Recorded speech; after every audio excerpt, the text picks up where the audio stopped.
నామమునకు వందనాలు చెల్లిస్తూ ఉన్నాను. ఈ డిసెంబర్ మాసం మొదటి దినం మొదటి గడియ దేవుడిచ్చే వాగ్దానాన్ని మనము రిసీవ్ చేసుకుందాం. హెబ్రీలకు రాసిన పత్రిక 8వ అధ్యాయము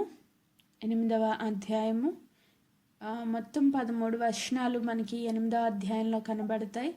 ఈరోజు పునరుద్ధాన దినం కూడా కనుక ఒక్కసారి ఈ పునరుద్ధాన దినాన్ని మొదటి 2 వచనాలు నేను ఒకసారి చదువుతా ఉన్నాను. దేవుణ్ణి ఆరాధించినట్లు మన దేవుడు ఎవరై ఉన్నారో ఒక్కసారి జ్ఞాపకం చేసుకుని వాగ్దానంలోనికి వెళ్దాం. మేము వివరించుచున్న సంగతుల్లోని సారాంశం ఏదనగా, మనకు అట్టి ప్రధాన యాజకుడు ఒకడున్నాడు. ఆమేన్.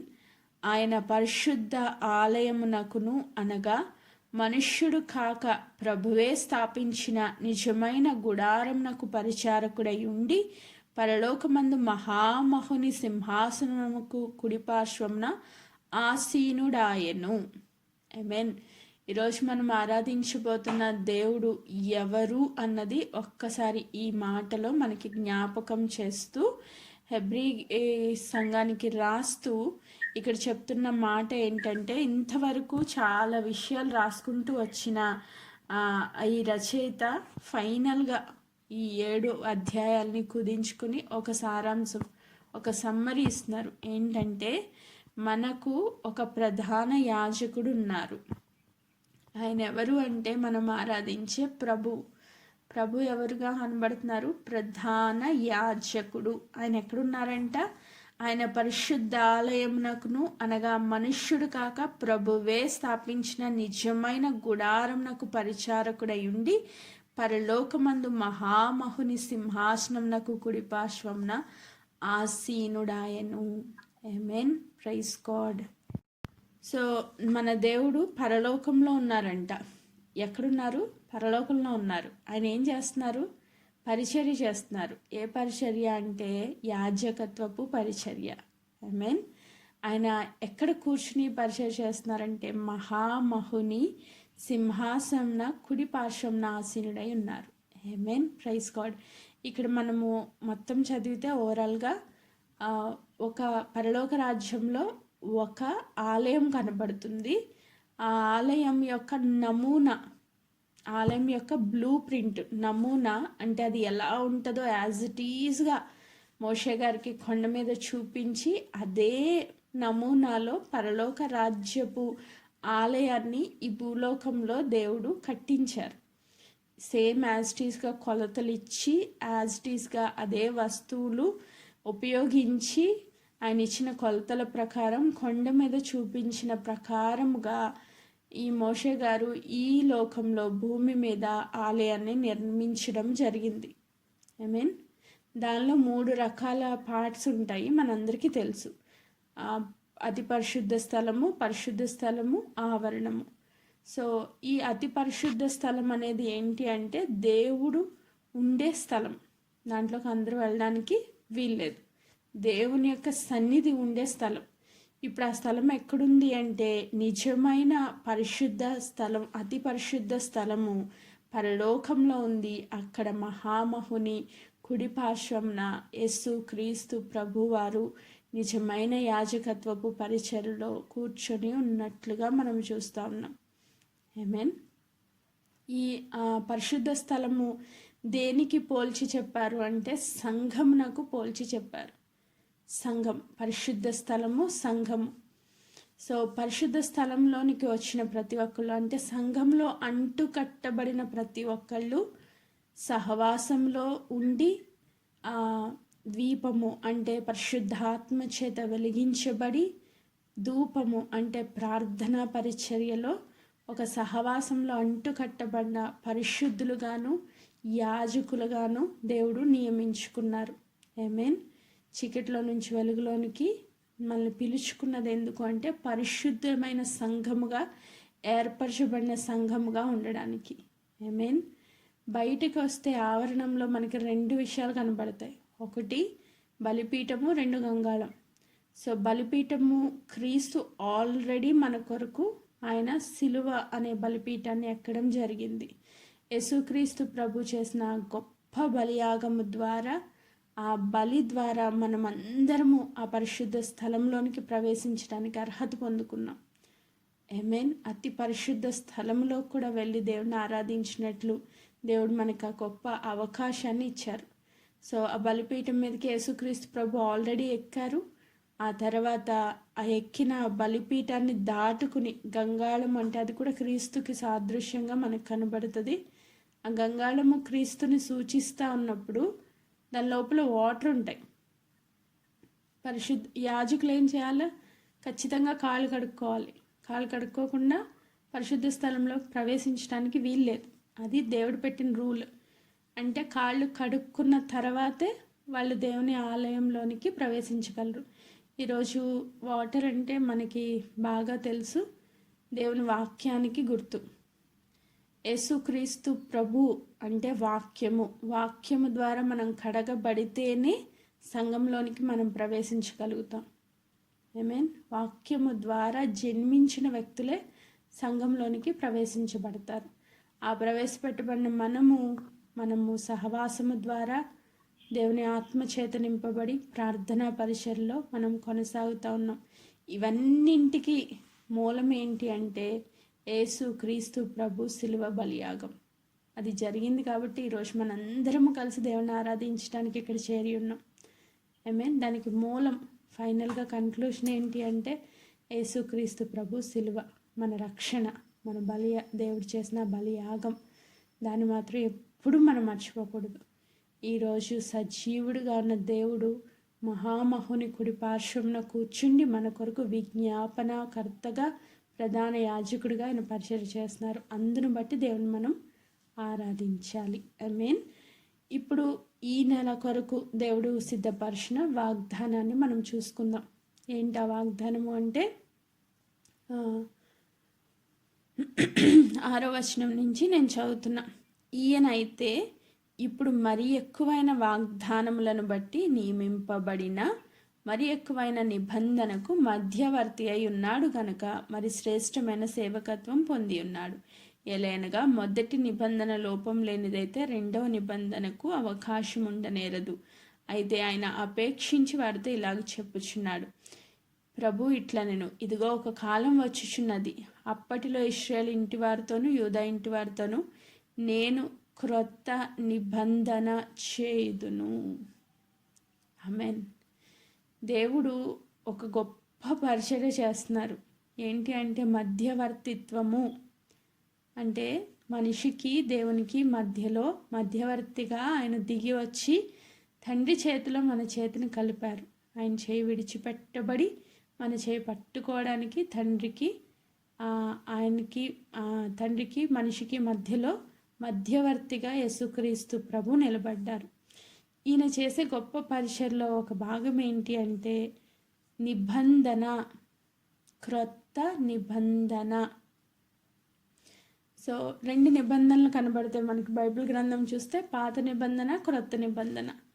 ఈ క్రొత్త నిబంధన ఏంటి అన్నది ఈరోజు మనం ఒక్కసారి గ్రహించుకుందాం. ఈ క్రొత్త నిబంధన ఈ మాసంలో దేవుడు మనతో స్థిరపరచాలని ఆశపడుతున్నారు. క్రొత్త నిబంధన చేయబోతున్నానని చెప్తున్నారు. ఏంటి ఆ నిబంధన అన్నది ఈరోజు మనం నేర్చుకుందాం. సో పాత నిబంధన అంటే ఏంటి ఒకసారి ఇక్కడ 9వ వచనంలో చూద్దాం. అది నేను ఐగుప్తు దేశంలో నుండి వీరి పితరులను వెలుపలికి రప్పించుటకై నేను చెయ్యి పట్టుకొనిన దినమున వారితో నేను చేసిన నిబంధన వంటిది కాదు. పాత నిబంధనలో దేవుడు అబ్రహాము మొదలుకొని నోవాహు మొదలుకొని ఇశ్రాయేలు ప్రజల వరకు నిబంధనలు చేసుకుంటా వచ్చారు. మీరు మొత్తం బైబిల్ ఓవరాల్గా ఒక్కసారి మనము ఆలోచన చేస్తే పాత నిబంధనలో ఒక్కొక్కరిని దేవుడు పిక్ చేసుకుంటూ వచ్చారు. ఒక్కొక్కరితో నిబంధన చేసుకుంటూ వచ్చారు. అంటే ఒక కాలంలో నోవాహుతో నిబంధన చేశారు, నెక్స్ట్ జనరేషన్లో అబ్రహాంతో నిబంధన చేశారు, నెక్స్ట్ ఇస్సాకుతో, నెక్స్ట్ యాకోబుతో, ఆ నెక్స్ట్ ఇశ్రాయేల్ ప్రజలతో. అంటే దేవుడు ఒక్కొక్కరిని పిక్ చేసుకుని వాళ్ళతో నిబంధన స్థిరపరచాలని ఆశపడ్డారు. మీన్ ఆ ఓవరాల్గా మొత్తం మనం చూస్తే ఆ నిబంధనలో దేవుడు చేసింది ఏంటి అంటే కొన్ని ఆజ్ఞలు ఇచ్చి దాన్ని మీరు ఫాలో అయితే నేను మిమ్మల్ని ఆశీర్వదిస్తాను అన్నది ఓవరాల్గా కన్క్లూషన్, నేను కొన్ని ఆజ్ఞలు ఇస్తున్నాను, మీరు దాన్ని ఫాలో అయితే నేను మిమ్మల్ని బ్లెస్ చేస్తాను. సో ధర్మశాస్త్రం అంతా చూస్తే 10 ఆజ్ఞలు మనకి కనబడతాయి. ఈ ఆజ్ఞలు మీరు ఫాలో అయితే నేను మిమ్మల్ని బ్లెస్ చేస్తాను. Final conclusion. సో ఇలా చేస్తూ వచ్చినప్పుడు వాళ్ళు ఏం చేశారంట, వాళ్ళ నిబంధనలో స్థిరపరచబడడానికి అవకాశం లేకుండా వాళ్ళు ఆ ఆజ్ఞల్ని మీరి దేవుని దృష్టికి పాపం చేసి ఆజ్ఞలు మీరడం ద్వారా ఆ నిబంధనలోంచి రాలిపోయారు వాళ్ళు. ఆ పాత నిబంధన సక్సెస్ అవ్వలేదు. ఎందుకు సక్సెస్ అవ్వలేదంటే మీరు ఇలా చేయండి అని దేవుడు చెప్పుకుంటూ వచ్చారు. కానీ ఎవ్వరూ మాట వినలేదు, అడ్డం తిరిగారు, విధేయత చూపించలేదు. తద్వారా ఆ నిబంధనలోంచి వాళ్ళు రాలిపోయారు. కానీ నూతన నిబంధనకు వచ్చేసరికి దేవుడు ఏం చెప్తున్నారు అంటే, ఒక క్రొత్త నిబంధన చేస్తున్నాను. ఆ నిబంధన ఎలా ఉంటుంది అంటే 10వ వచనం, ఆ దినములైన తర్వాత ఇశ్రాయేలు ఇంటి వారితో నేను చేయబోయే నిబంధన ఏమనగా, వారి మనస్సులో నా ధర్మ విధులు ఉంచెదను, వారి హృదయముల మీద వాటిని వ్రాయుదును, నేను వారికి దేవుడినైందును, వారు నాకు ప్రజలయ్యుందురు. ఇది క్రొత్త నిబంధన. క్రొత్త నిబంధనకు వచ్చేసరికి చాలా అద్భుతమైన మాట ఏంటంటే, నిబంధన అంటే ఏంటి? ఇద్దరి మధ్యలో జరిగే వడంబడిక, లేదా ఒక ప్రమాణం, లేదా ఒక అగ్రిమెంట్. మనం చూస్తే ఆ అగ్రిమెంట్లో దేవుడు ఈ రూల్స్ ఇచ్చారు, ఇది ఫాలో అయితే నేను నిన్ను బ్లెస్ చేస్తానని పాత నిబంధనలో చెప్పారు. కానీ నూతన నిబంధన ఎట్లా చేశారు అంటే, దేవుడు ఇచ్చిన రూల్స్ అన్నీ యేసుక్రీస్తు ప్రభు ద్వారా నెరవేర్చి దాన్ని కొట్టివేసి, మీరు ఈ రూల్స్ ఏమీ ఫాలో అవ్వక్కర్లేదు, అన్నీ నేనే చేసి ముగించేశాను. యేసుక్రీస్తు ప్రభు శిలువలో చేసింది ఏంటంటే, పాత నిబంధనకు సంబంధించిన అన్ని రూల్స్ ఆయన ఫాలో అయ్యి ఆయన ముగించి కొట్టివేశారు. ఆమేన్. మీరు ఇప్పుడు చేయాల్సింది ఏం లేదు, మీరు చేయాల్సింది ఏం లేదు, అంతా నేనే చేసేసాను. మీరు ఏం చేయాలంటే జస్ట్ బిలీవ్, అంతే. మీరు నమ్మితే చాలు. మీరు నమ్మితే కార్యాన్ని స్వతంత్రించుకుంటారు. ఆమేన్. కార్యం చేయడం కష్టమా, నమ్మడం కష్టమా? ఒకసారి మనం ఆలోచన చేస్తే నమ్మడం చాలా ఈజీ, చేయడం చాలా కష్టం. పాత నిబంధనలో ఎన్ని బలులు అర్పించే వాళ్ళు, ఆ బలులన్నీ మనం చేయాల్సిన అవసరం లేదు. ఆ బలులన్నీ యేసుక్రీస్తు ప్రభు చేసి ముగించేశారు. ఇప్పుడు చేసి ముగించిన కార్యాన్ని మనం స్వతంత్రించుకోవడమే క్రొత్త నిబంధన. Praise God. ఆయన రక్తము ద్వారా చేసిన నిబంధన ఏంటి అంటే, ఆయన చేసి ముగించిన కార్యాన్ని మనం దాన్ని రిసీవ్ చేసుకోవడం.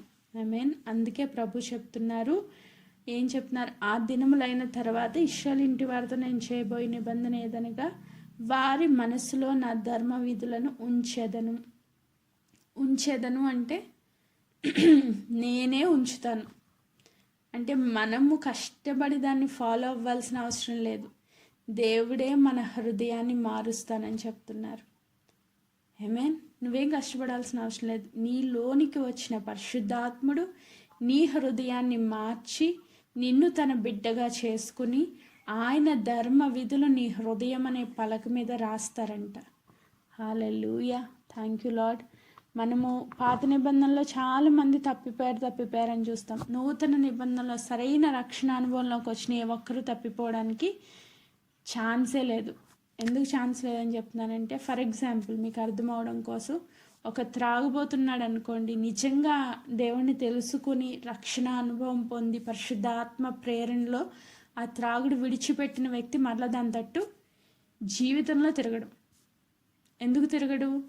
దాని మీద పరిశుద్ధాత్మ దేవుడు ఆయనకి అసహ్యాన్ని పుట్టిస్తారు.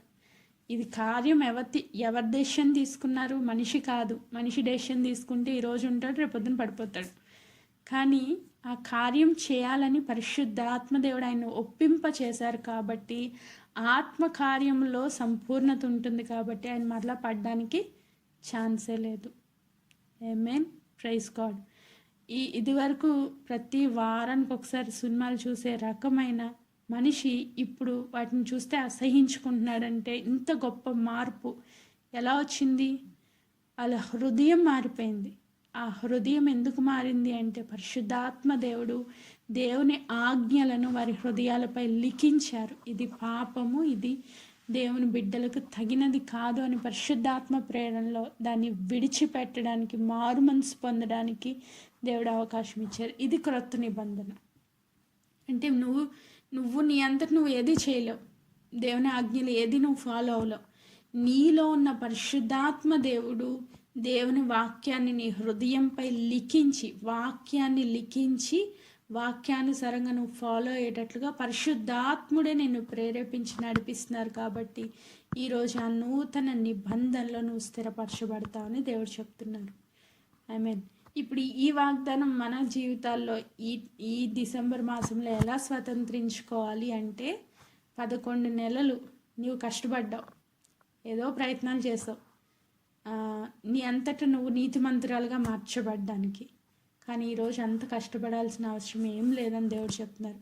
ఉన్న పళంగా దేవుని సన్నిధిలో నిన్ను నువ్వు అప్పగించుకుంటే, పశ్చాత్తాప హృదయంతో దేవుని సన్నిధిలో ఆయన తట్టు నువ్వు తిరిగితే, ప్రభువా నీ యందు నేను విశ్వాసం ఉంచుతున్నాను, నీ పరిశుద్ధాత్మ కార్యానికి నన్ను నేను అప్పగించుకుంటున్నానని నువ్వు చెప్పగలిగితే, ఈ దినాన్ని దేవుడు ఏం చేయబోతున్నారు అంటే పరిశుద్ధాత్మ దేవుని ద్వారా వారి హృదయాల్లో, వారి మనస్సులో నా ధర్మ విధులు ఉంచేదును, వారి హృదయాల మీద వాటిని రాయుదును, నేను వారికి దేవుడినయ్యుందును, వారు నాకు ప్రజలయ్యుందురు.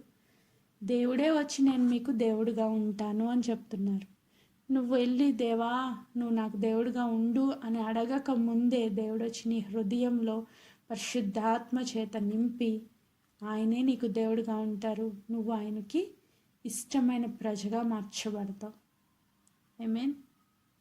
ఎక్కడైనా 10వ వచనంలో మీరు చూడండి,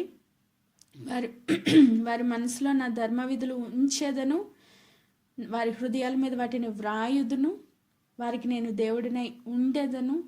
సో ఇవన్నీ ఎవరి కార్యాలు, ఎవరు చేసే పనులు? దేవుడే చేస్తానని చెప్తున్నారు. ఇవన్నీ మనం చేసే పనులు కాదు. మన హృదయం అంతా దేవుని చేత నింపబడాలి అంటే అది దేవుని పరిశుద్ధాత్మ దేవుని కార్యం. ఆమేన్. ఆయన మనల్ని ఆకర్షిస్తారు, ఆయన మనల్ని పురిగొల్పుతారు, ఆయన మన హృదయాల్లో ఆయన వాక్యము సజీవ వాక్యాన్ని లిఖిస్తారు. తద్వారా మనం దేవునికి లోబడతాం. ఆమేన్. దీని కొరకు మనం చేయాల్సింది ఏమీ లేదు, కానీ ఉన్న పళంగా దేవునికి అప్పగించుకోవడం. ప్రభువా నీ ఆత్మ కార్యానికి నన్ను నేను అప్పగించుకుంటున్నాను. నేను పాపిని, నువ్వు పరిశుద్ధుడివి, నన్ను పరిశుద్ధురాలుగా చేయడానికి మీరు ఇష్టపడుతున్నందుకు వందనాలు అని పశ్చాత్తాప హృదయంతో, విశ్వాసంతో దేవుని సన్నిధిలో మనల్ని మనం అప్పగించుకుంటే చాలు. దేవుడు అద్భుతంగా మనతో నూతన నిబంధన స్థిరపరచడానికి దేవుడు సిద్ధంగా ఉన్నారు. ఈ నెలలో ఇంకొక కార్యమే దేవుడు ఏం చేయబోతున్నారంటే 11లో వారిలో ఎవడును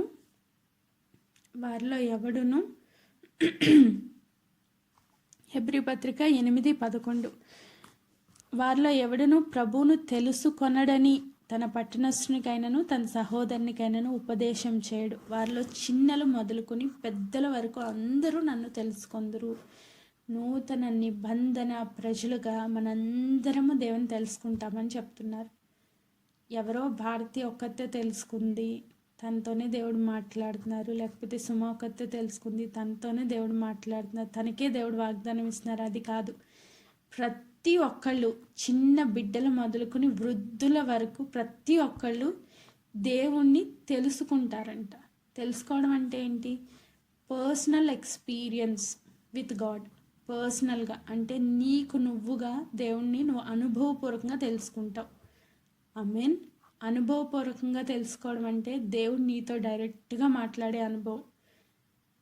వాక్యం ద్వారానో లేకపోతే ఎవరో దైవజనుల ద్వారానో, అంటే ఇంకొకళ్ళు చెప్తుంటే నువ్వు ఎక్స్పీరియన్స్ చేయడం కాదు. నీ అంతటా నువ్వు దేవుడితో ముఖాముఖి అనుభవంలోనికి వస్తావు అని దేవుడు చెప్తున్నారు.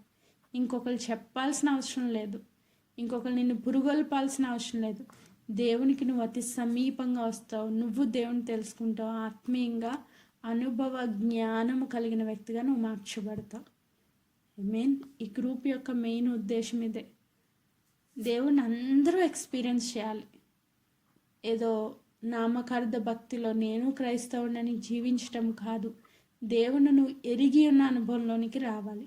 దేవుడు ఎవరు, ఆయన నీతో ఏం మాట్లాడుతున్నారు, ఆయన నీతో ఏ కార్యాలు ఈ లోకంలో చేయించాలనుకుంటున్నారు, అసలు నీ పట్ల దేవుని ఉద్దేశం ఏంటి, దేవుడిని నీ లోకంలోకి ఎందుకు పుట్టించారు, ఆ గృహంలోనే ఎందుకు పుట్టించారు, నీకు ఇచ్చిన బాధ్యతల్లో దేవుడిని ఎలా నిలవబెట్టాలనుకుంటున్నారు, గొప్ప సాక్షిగా నువ్వు ఎలా నిలవబడాలని దేవుడి ఉద్దేశం ఉంది. ఇవన్నీ నీ అంతటి నువ్వు పర్సనల్గా ఎక్స్పీరియన్స్ చేస్తే తప్ప అర్థం కావు. ప్రతి ఒక్కరి పట్ల దేవునికి ఒక ఉద్దేశం ఉంది. ఆ ఉద్దేశాలు పర్సనల్ ఎక్స్పీరియన్స్ ద్వారా తెలుసుకుంటాం.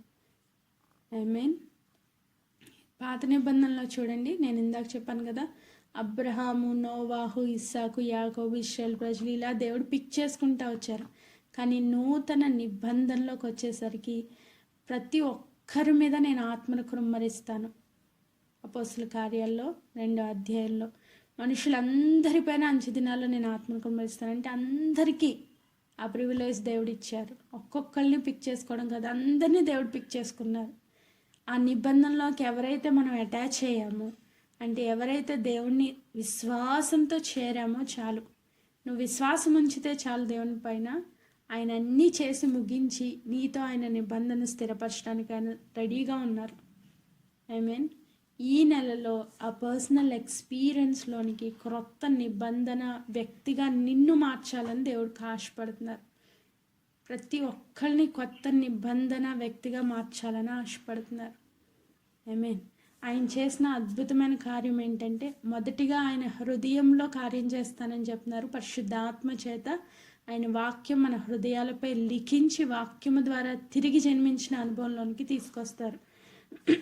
మొదటి పేతురు పత్రికలో ఉంటుంది కదా, ఒక్కసారి నేను ఆ మాట చదువుతాను చూడండి. మొదటి పేతురు పత్రిక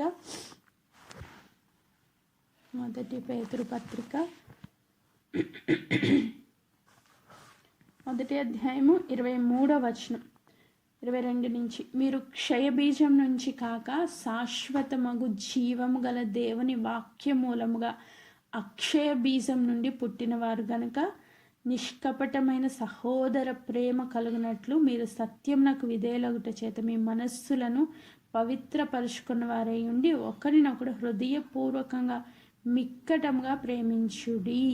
ఆమేన్.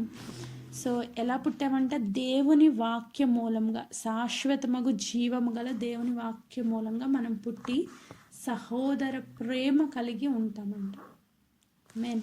ఈ వాక్యం ఎప్పుడైతే మన హృదయంలో ముద్రించబడిందో, మన హృదయాల్లో ప్రేమ అనేది ఫస్ట్ జరిగే కార్యం ఏంటంటే అందరినీ ప్రేమిస్తాం. దేవుడు పరిశుద్ధాత్మ దేవుడు నీలో ఉంటే నువ్వు అందరినీ ప్రేమించగలుగుతావు నిస్వార్థంగా. సో ఆ ప్రేమతో నువ్వు నింపబడతావు. వాక్యము నీ జీవితంలో కృపా సత్య సంపూర్ణుడిగా దేవుడు నీలో నివసించి నిన్ను ఆయన స్వరూప్యంలోనికి మార్చుకుంటారు.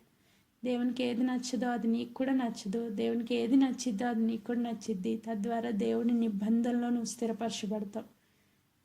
అది మొదటి కార్యం. రెండవది ఏంటి అంటే, నువ్వు దేవుణ్ణి పర్సనల్గా ఎక్స్పీరియన్స్ చేసి నువ్వు అనేకులకు చెప్తావు. ఎలా చెప్తున్నారు ఇక్కడ, తన పట్టణస్థునికైనా తన సహోదరునికైనా ఉపదేశం చేయడు, వారిలో చిన్నలు మొదలుకుని పెద్దల వరకు అందరూ నన్ను తెలుసుకుంటారు. ఇంకొకళ్ళు వచ్చి నీకు ఉపదేశం చేయాల్సిన అవసరమే లేదు. నువ్వు పర్సనల్గా దేవుని ఎక్స్పీరియన్స్ చేసి నువ్వు 10 మందికి చెప్పే స్థితిలో ఉంటావు. ఈ దినం మొదలుకొని పర్సనల్ ఎక్స్పీరియన్స్ అంటే దేవునితో సొంత రక్షణ అనుభవంలో స్థిరపరచబడిన వారుగా దేవునితో కొంత సమయం గడపడానికి ఇష్టపడండి. 11 నెలలు మీరు ఎలా గడిపారో నాకు తెలియదు. ఈ నెల ప్రత్యేకంగా దేవునితో కొంత సమయము పెట్టుకొని పర్సనల్గా, గ్రూపులుగా కాదు, గ్రూపు ప్రార్థనలు పక్కన పెట్టి, అంటే దానికి అటెండ్ అవుతూనే కొంత సమయం పర్సనల్గా 1 అరగంట 1 గంట 2 గంటలో దేవుని సన్నిధిలో కూర్చోడానికి మీరు ఇష్టపడండి. దేవుడు మీతో ఆ నిబంధన స్థిరపరచడానికి ఆ సమయం చాలా విలువైనది. దేవుడు మీతో మాట్లాడతారు, దేవుడు మీకు బోధిస్తారు, దేవుని యొక్క సన్నిధిలో మీ హృదయం సంపూర్ణంగా మార్చబడుతుంది. ఆమేన్. Praise God. మూడవది, 2 విషయాలు అయినాయి కదా, మూడవ మాట 12వ వచనం, నేను వారి దోషముల విషయమై దయ కలిగి వారి పాపములు ఇంకెన్నడూ జ్ఞాపకం చేసుకోనని ప్రభు సెలవిస్తున్నాడు. వారి దోషముల విషయమై దయ కలిగి, దోషములు, పాపములు. మనం తెలిసి తెలియక చాలా మిస్టేక్స్ చేసేస్తూ ఉంటాం. పాత నిబంధనలో తప్పు చేశాడంటే వాడు పాపి. క్రొత్త నిబంధనలో పాపం చేసినప్పటికీ దేవుని సన్నిధిలో పశ్చాత్తాపడ్డాము అంటే మనం పరిశుద్ధులము. ఎంత డిఫరెన్స్ ఉందో చూడండి పాత నిబంధనకి క్రొత్త నిబంధనకి. వాడు పాపి అని డిక్లేర్ చేయబడేది, మళ్ళీ దానికోసం బలిలు అర్పించి అవి చేసి ఇవి చేసి చాలా చేసినా కూడా వాళ్ళకి సంపూర్ణమైన విడుదల రాలేదు. కానీ మనకి యేసుక్రీస్తు ప్రభు రక్తంలో మన ప్రతి పాపము, మన ప్రతి అపరాధం, మన ప్రతి పాపదోషాలు కొట్టివేయబడ్డాయి. అందుకే దేవుడు చెప్తున్నారు, నేను వారి దోషముల విషయమై దయ కలిగి వారి పాపములు ఇంకెన్నడూ జ్ఞాపకము చేసుకొనను. ఇది కూడా దేవుని కార్యమే. అన్ని దేవుని కార్యాల్లో నన్ను తెలుసుకునేటట్లుగా చేస్తాను. నా యొక్క ధర్మశాస్త్రం వారి హృదయాల్లో ఉంచుతాను. వారి పాపాలు ఇంకెన్నడూ జ్ఞాపకం చేసుకోను. ఈరోజు ఎవరైనా నేను ఇంకా పాపిని అనే దోషారోపణలో ఉంటే దాన్ని కొట్టివేసి మీరు పరిశుద్ధులు, నిర్దోషులు, దేవుని క్రొత్త నిబంధన జనులు అని స్థిరపరచబడినట్లు దేవుడు కార్యం చేస్తానని చెప్తున్నారు. దాన్ని మనం రిసీవ్ చేసుకోవాలి. అవును, నేను పరిశుద్ధుడను, దేవుని యొక్క రక్తము చేత కొనబడి క్రొత్త నిబంధన సంఘంలో నేను స్థిరపరచబడ్డాను అని మనం నమ్మాలి. ఇంక మనలో ఏ పాపం లేదు, ఏ దోషం లేదు. అవన్నీ యేసుక్రీస్తు ప్రభు కొట్టివేశారు. మనం ఆ పరిశుద్ధతలోనికి ప్రభు తీసుకుని వెళ్ళడానికి ఇష్టపడుతున్నారు. నేను జ్ఞాపకం చేసుకున్నాను ఆయనే చెప్పినప్పుడు మనం ఎందుకు మళ్ళీ జ్ఞాపకం చేసుకుని ఏడవాలా? నేను ఆ తప్పు చేశాను, ఈ పాపం చేశానని సాతాను మనల్ని దోషారోపణలోనికి నడిపిస్తూ ఉంటాడు. అలా నడవడానికి వీల్లేదు. యేసుక్రీస్తు ప్రభు మనం ఆల్రెడీ ఫ్రీ చేసేశారు. ఆయన ముగించేశారు. సమస్త పాపాలకి తగిన వెల ఆయన చెల్లించేశారు. ఆ పాపాన్ని కొట్టివేశారు. దాన్ని జ్ఞాపకం చేసుకోనని కూడా చెప్తున్నారు.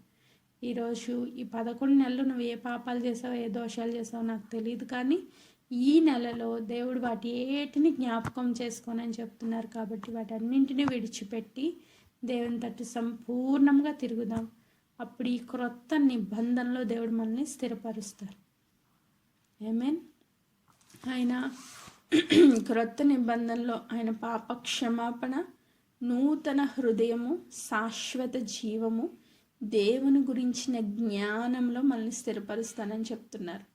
మరొకసారి చెప్తున్నారు, క్రొత్త నిబంధనలో మనం ఆయన పాప క్షమాపణలోను క్రొత్త హృదయంతో శాశ్వత జీవము కలిగి దేవుని గురించిన జ్ఞానముతో ఈ నెలలో వర్ధిల్లునట్లు చేస్తానని దేవుడు చెప్తున్నారు. ఇది వాగ్దానం. ఆమేన్. ఆయన పాప క్షమాపణ పొందుకొని నూతన హృదయంతో శాశ్వత జీవము కలిగి దేవుని గురించిన అనుభవ జ్ఞానంలో స్థిరపరుస్తానని దేవుడు చెప్తున్నారు. ఈ క్రొత్త నిబంధనలో సంఘం అంతా స్థిరపరచబడాలని నేను ఆశపడుతూ దేవుడు చేసిన ఈ గొప్ప ఆ వాగ్దానం ప్రతి ఒక్కళ్ళ నెరవేర్పు చూసి సాక్షులుగా ఉండాలని కోరుకుంటూ ఈ మాటలు నేను ముగిస్తున్నాను. దేవుడి వాగ్దానాన్ని ప్రతి ఒక్కరి జీవితంలో స్థిరపరచును గాక. ఆమేన్, ఆమేన్, ఆమేన్.